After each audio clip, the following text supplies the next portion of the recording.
What's up, YouTube? Back with another video. LA Mamba. It is October 22, 2023. It is 2:10 p.m. on a Sunday, and we're closed for the day. Today's activity: a bunch of patches. We sold a bunch of used tires, a bunch of new tires, a TVMS sensor, and labors. It was a good day. So, this going on, talking to different people, what's going on in the economy right now, and actually, I haven't posted a video in a while. It's been like probably a week, and I've been very busy with doing my things with real estate. And on Friday all day we had a summit. Man, it was just so much I learned that day. See, the thing is, you want to learn from people that are like 20 years ahead of you, and see what they're seeing in the industry right now. If you love real estate, if you want to be in real estate, if you're educating yourself in real estate,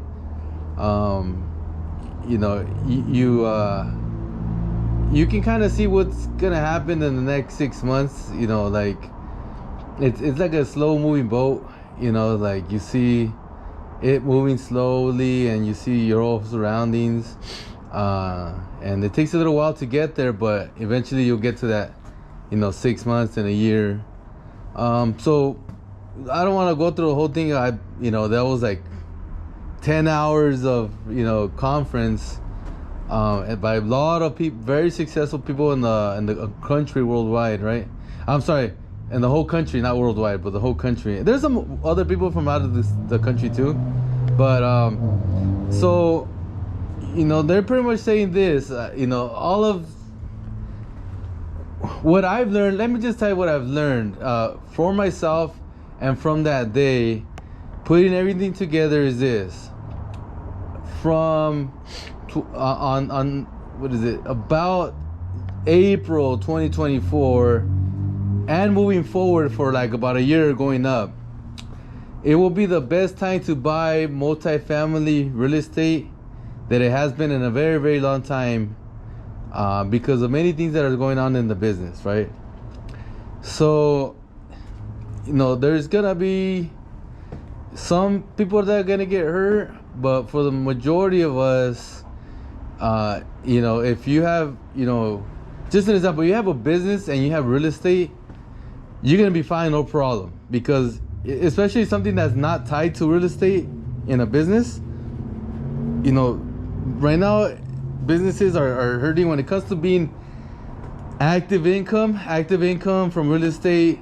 These guys that are agents, these guys that are loan officers, they're hurting right now. I met a very successful guy, has both companies, real estate and commercial, and for 3 months in a row already, they've been losing money every single month. So this guy that I met, right, very, very popular guy. I'm not gonna say his name, but if you're into real estate, you know this guy's name. But anyway, so this guy, he told me, I was having dinner with him, and he's like, yeah, my company in the last 3 months has lost money every single month.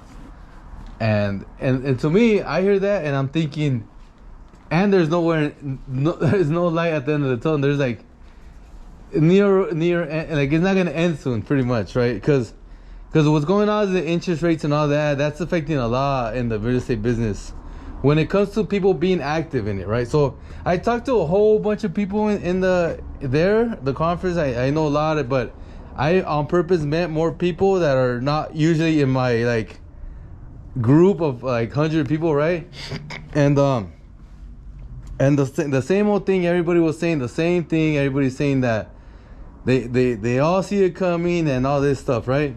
And so how does that affect me, right? I'm not in the real estate like that. I have a business, a tire shop business, and I have rental properties. So the way it affects me is this: like when it comes to my next deal, I was planning on like maximizing the amount of money I can get, but if something goes bad, because there's always things that you cannot see in the future. Like, just an example, people did not see 8% interest rates like 2 years ago. Like, they was not nowhere in sight. Like, and I'm talking about everybody, right? And that affected so many people. The point is this: what if, I don't know, let's just say things keep going up or whatever, and interest rates, I don't know, it's just like whatever it is, like people just like start losing jobs, or they can't pay the rent, right? So I switched my plan, and this is how you gotta be, guys. You gotta be able to like pivot real fast when you get some new information. And it's not like, oh yeah, like you're always pivoting all the time. But for me to pivot like real fast, like I did now, it takes a lot for me to do this. I'm not one of those guys that are always like, bouncing all over the place and like, like, oh yeah, I'm gonna do this now, I'm gonna do this now, and it's just like, I'm a very stable person.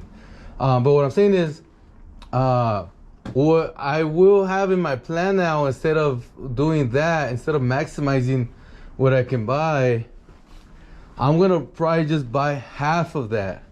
So just an example, if I had planned to buy like a 10 unit before, I'm probably now putting in my plans to buy like a 5 unit instead. And this is the reason.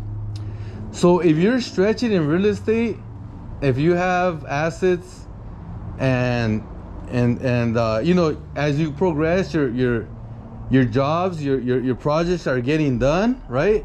And now you have enough money, or now you plan to buy another property and start a whole nother process again.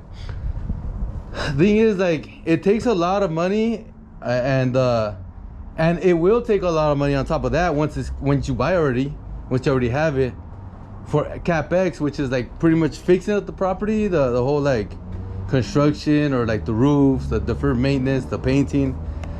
So, because if you're gonna stretch yourself so hard, then that means you're probably gonna get extra loans or a bigger loan, and which is a bigger monthly payment, right?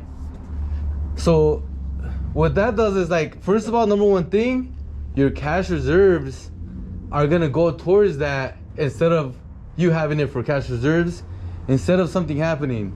Two, when you're working already on the property, let's say you already have it, now you're working hard to pay for these rehabs and pay for these repairs. And three, I mean, the expenses just go up, period. Like all these, it all adds up. Like all these expenses, closing costs, mortgage payments, rehabs, whatever. And not to mention, if people don't pay the rent on time, and you gotta pay the rent, and then 10 days later they didn't pay the rent, you get your money back, whatever, right? But if you have a lot of that going on all at one time, you feel it hard, right?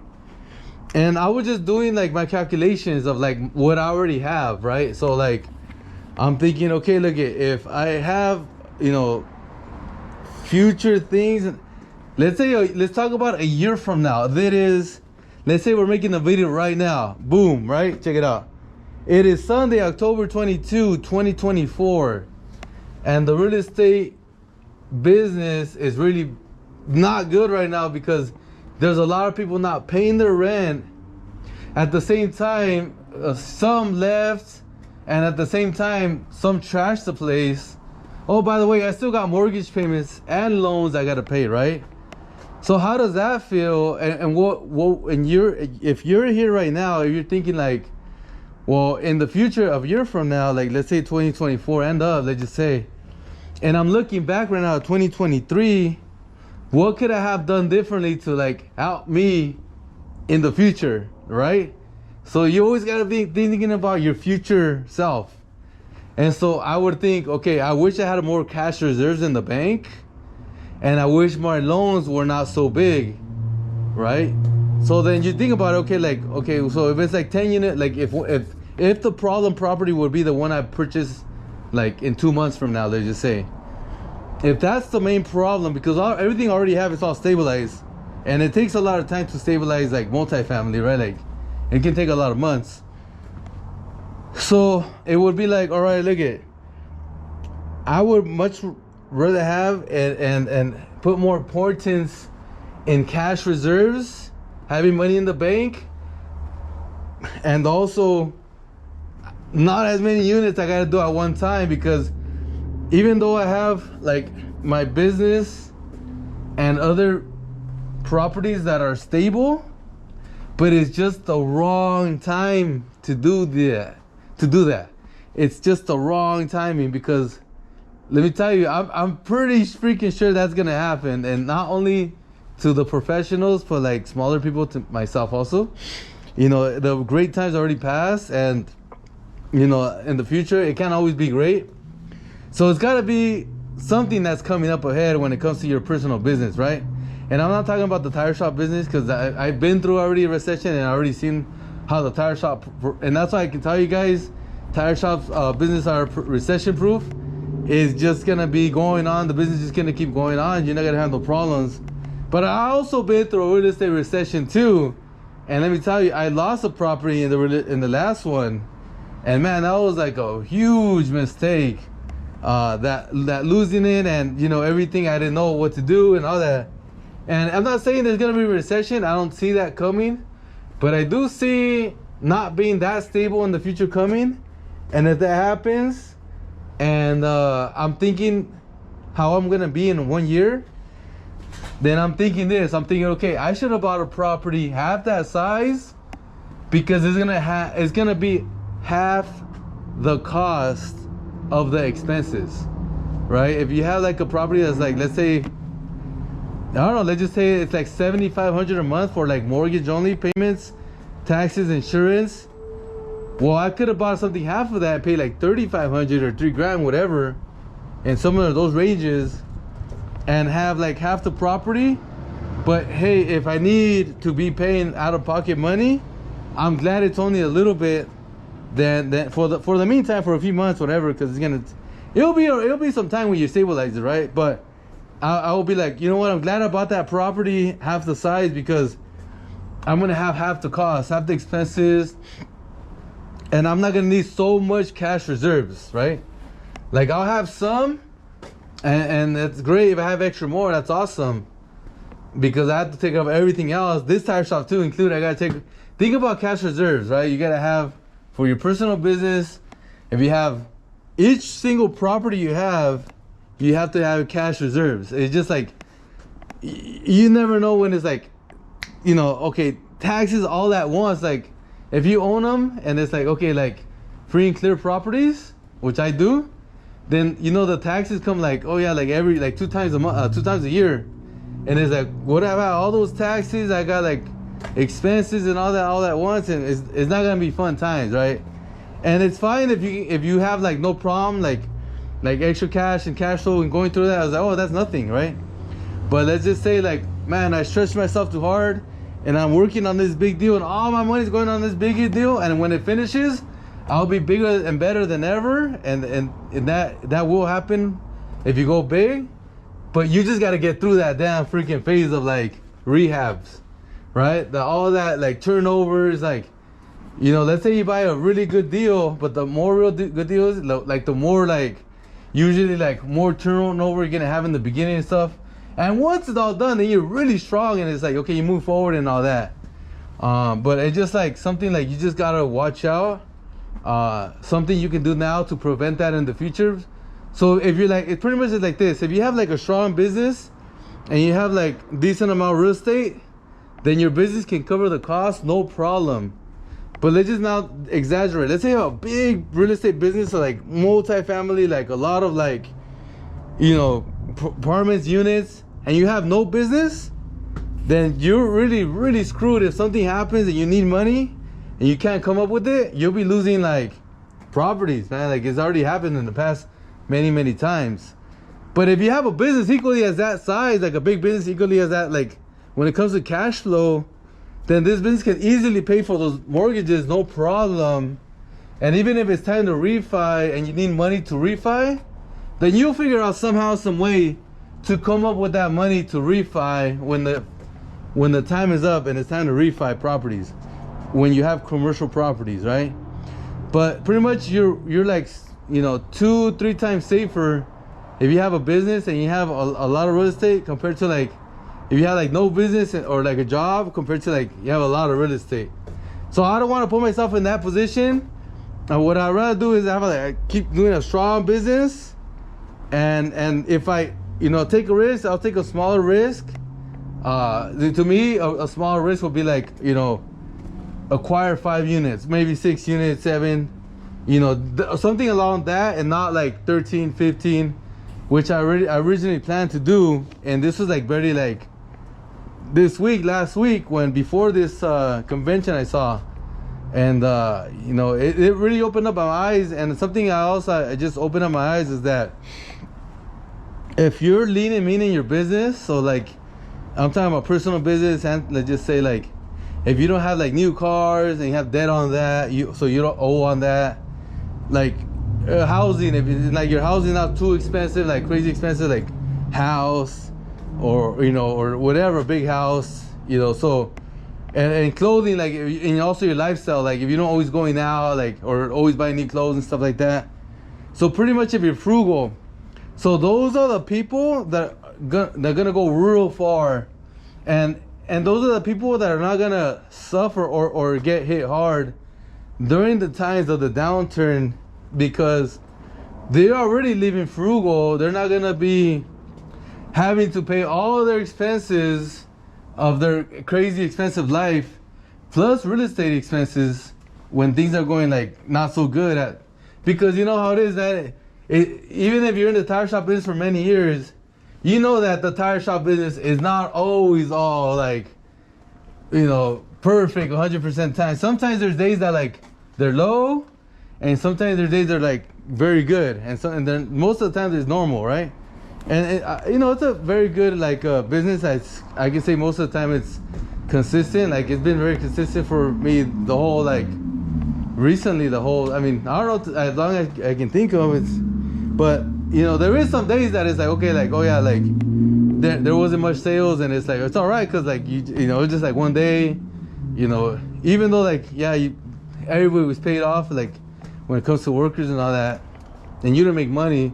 That's fine, because the next day you're gonna make it up, like you get like a lot more work or whatever. But when it comes to like being consistent like that, it's very important. And I'm just like very grateful, and I'm very lucky to be in this business, because the downturn is coming. And I'm only talking about the downturn of real estate. What if a business downturn comes too at the same time?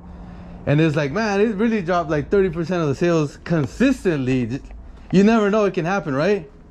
Well, what if that happens too? And that's why I want to prepare for something like that also. So, people who are watching my video right now and either have some real estate or thinking about getting to real estate, or even with business, let's say you're starting out with business and you're thinking about probably making a purchase or something right now. It's not a good time, because it's already around the corner when it's like, you're gonna probably be like, damn, I wish I didn't do that, because of this or because of that. And I'm just saying, like, you could have done that in the last 13 years and you would have been all right. So right now it's like, yeah, right now it's like the worst time to do that right now, actually. And like the last, again, 13 years of like, 2008, 2009, those times.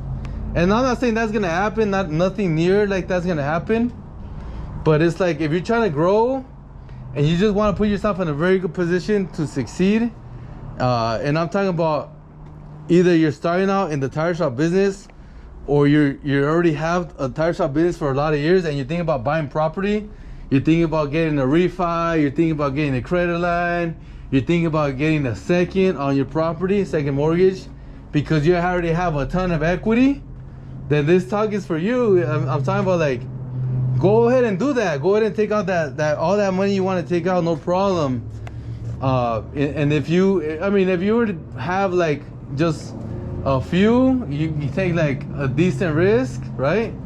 If you already have just like one only and you want to take a big risk, I mean, if you can afford it, if you feel like, they just say the mortgage is like $10,000 a month and you can easily cover that, no problem, because you have a strong business like the tire shop business, then you can go ahead and take that risk, right? for myself is like I have, you know, a few mortgages, and I'm looking to add another one. It would be like, all right, let me calculate. If I have no income of all those properties and units, and so like I have to pay all the mortgage by myself, I calculate, okay, you know, I can afford this amount of dollars per month, every single month comfortably, paying them in case it takes that time to like get new tenants or whatever, right? And so like that's what I kind of learned. Like if you're really frugal right now, you're gonna be all right. If you have like a business, a solid business, especially a business that's recession proof, you're gonna be all right. Just make sure if you take a risk, don't take a big risk right now. I'm gonna take a risk. I'm gonna try to still buy another property. Well, that's my goal. Is, you know, like I said, like my number one goal right now is to get into escrow and to buy another property, but not close this year. Let's just say close in January, close escrow, right? But you know, but my plans changed. I'm like, you know what? I'm not gonna go so big. You know, I'm just gonna do whatever I can afford, and not lose anything. Just and not suffer doing this like year and a half from now time. I don't want to be suffering either. Like, oh yeah, I made it a year and a half, but like all broke off, fucked up, right? Nah, I want to like cruise it. Like I want to be like, all right, like I got bigger, and even in the downturn, oh yeah, I bought like an extra, you know, 1 or 2 more properties that just say next year, because it is gonna be the best time to buy next year. But even if I don't, I just want to come out like smooth. My properties are even stronger. Maybe they're bigger if I did some additions to it. And I mean, I don't want to be like, damn, like I'm hating life. I got all this debt right now. It's like man, like I've been through that already. Like I've been through that like 5 years ago. I was just like choking and growing so hard. And maybe if you see my other videos, it was like, yeah, the choke and grow is like, it's not fun sometimes, man. It's like you can go so like the harder you choke, the bigger you grow out of it. And it came out really big out of those. I mean, that was years ago, right? And I'm doing that now with buying new properties, bigger ones. But I don't want to go through that whole, like, I'd rather choke and grow less hard now than back then. Cause like, I mean, I don't think I'll go that hard as I did before anyways. Cause my cash was coming in so fast compared to like back then. But I just don't want to go like, man, like, dude, this is not fun. This is a big ass freaking project. I gotta pay just like on this one unit, this one property, like $20K a month, right? Plus my other stuff. At the moment, yeah, once I stabilize it, it'll go down to like 7.5 a month or something, 8,000, 8.5, which is fine per month. But you know, I don't want to be and especially that money's not coming in because of the downturn. I don't want to put myself in there. I'd much rather have cash reserves right now, you know, whatever I can keep saving up. It's all good, no rush. I'm not trying to get like a lot of cash reserves, just good enough to like where I feel comfortable with everything I have going on right now, plus my new property. So I want to have my down payment ready, my closing costs ready, and I want to buy something smaller. You know, I wish I could go bigger, but for now that's fine, no problem. I can always 1031 that later and get even bigger than that, and it's gonna be fine. It's gonna be good, no problem. There's no rush, right? So what I freaking saw out of that convention, it was actually a real estate summit. It's actually like the only one in LA, by the way. It's like if you're even in the LA area and you want to go to like the biggest, you know, real estate conference there is, well, that's real legit. Not just not like you know, just like random stuff, real estate. This is straight on multifamily. Then that was it. That was the convention. And by the way, it's coming back next year. So if you missed it, no problem. Next year is coming back. I already bought my ticket for next year. There's no plans with dates and all that. But there was a sale going on and I got a good price for it. And I'm definitely looking forward to it next year also. But I mean, I met some famous people out there and it was awesome.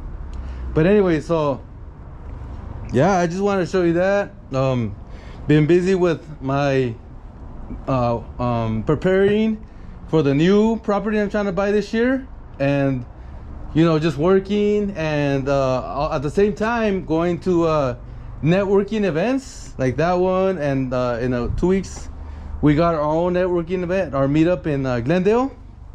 And it's been very, very awesome. I'm just been in growth mode right now. Just like, this is what I really want, and this is what I'm working hard towards. So I'm not making new purchases when it comes to like whatever. Like, example, like if you're looking at my shop, like you've seen like some empty parts on it. Let's say, I don't know, let's say right there, I sold some right there, I sold some right there. I'm not filling up. Oh, right here, check it out. I filled up all this right here, and I filled up one size right there, 235 45 18s, but I got it from up there. There was a bunch up there. See, empty rack right there.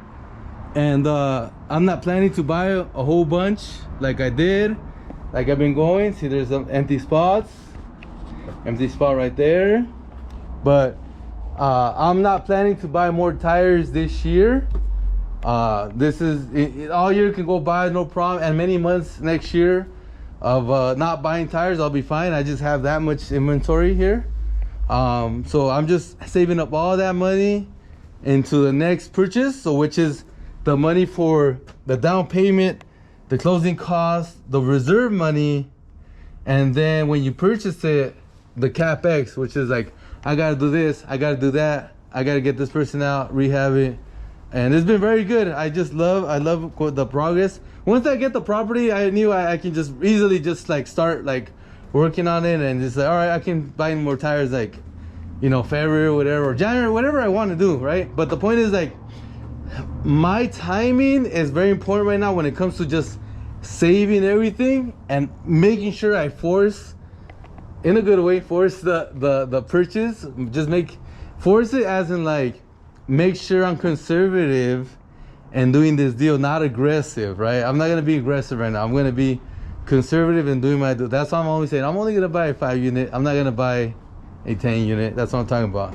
But once that gets done, then I can just do whatever I want. Once I close on that escrow, then I'm good. I'm just gonna be like, all right, I can just buy properties, or just like whatever I gotta do, continue to like capex, or currently, if you want to hear what I'm doing to my 8 unit.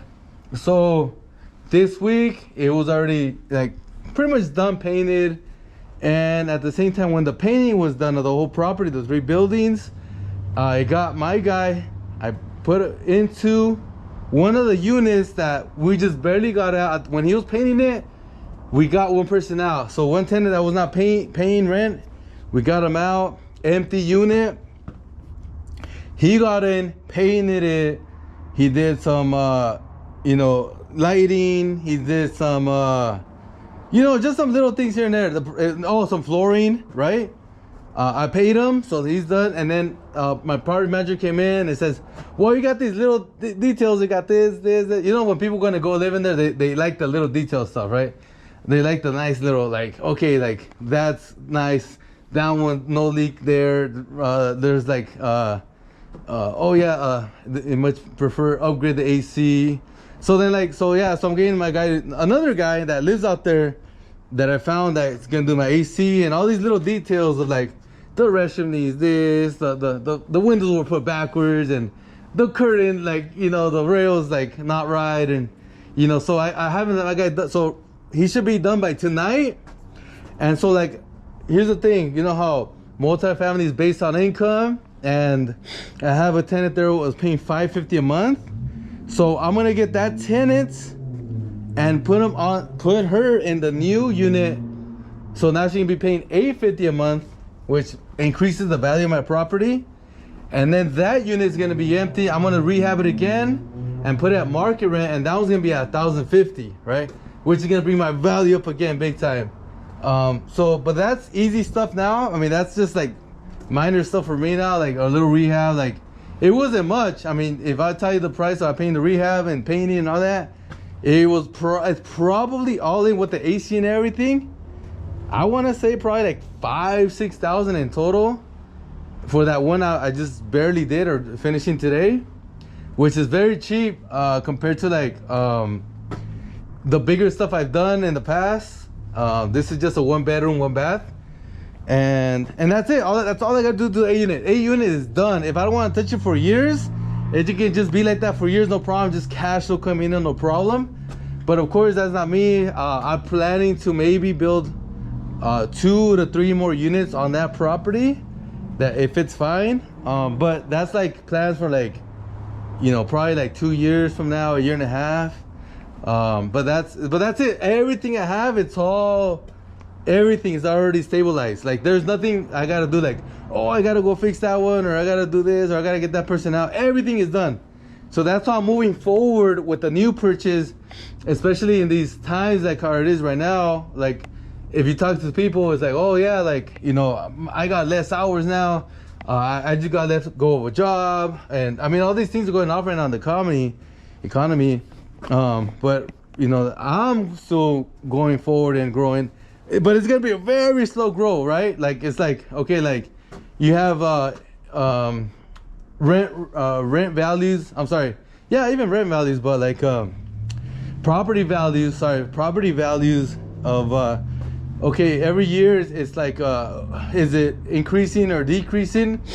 And while in California, property values are still increasing in value, just not as fast as before. So, but you heard what I just said. It's still increasing in value, right?